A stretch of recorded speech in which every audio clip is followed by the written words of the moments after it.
Nansi ividiyo yommangaliso wemali yobuxoki owenziwa ngomprofethi uDopi. Uxolo, nditsho uPhumzile Dopi. Umdlali ongezantsi igama lakhe nguZinhle wase-East London, umdlali obalasele kakhulu kwisiprofetho. Kule vidiyo uZinhle ufumana imali yommangaliso kuPhumzile Dopi. Umyalezo wemali emmangalisayo ayisinguwo owokwenyani. Qwalaselisisa ukuze ubone into yokuba umyalezo uthunyelwe ngenombolo kaTelkom. Inombolo lena yelinye lamasela asebenza noPhumzile Dopi. Yayingasinguye ummangaliso wemali kwaphela. Yayingumyalezo nje othunyelwe kuZinhle ukuze enze ngathi ufumene imali yommangaliso. Bukela le vidiyo ukuze ubone indlela ababhanxa ngayo abantu baseMthatha kunye neMpuma Koloni iphela. Ebahlamba ingqondo ngegama likaYesu ukuze aqokelele iminikelo.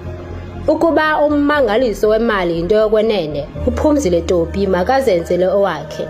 Ohlukane nokuqokelela iminikelo kobuxoki eluntwini. Ithona imali ekhona bakuwe.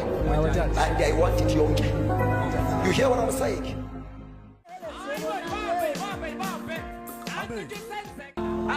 Mama kwenzeka nto thetha mama. Andikwazi noyibiza banzathi imali nina.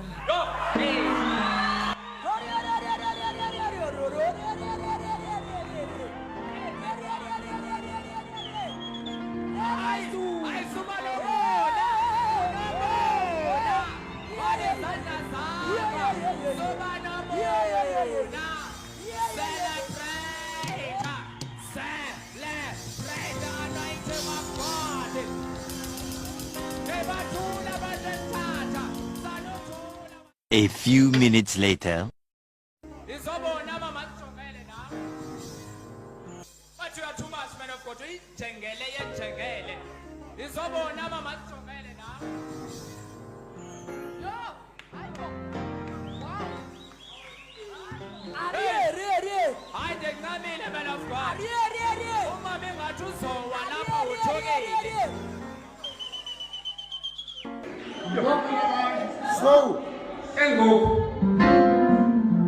So mna nonkosikazi wam ndingafumana iteki eziyi-2 at least.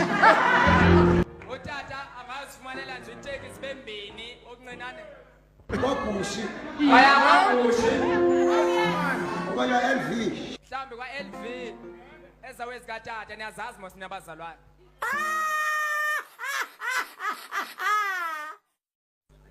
Cacile indlela zivulekile mos.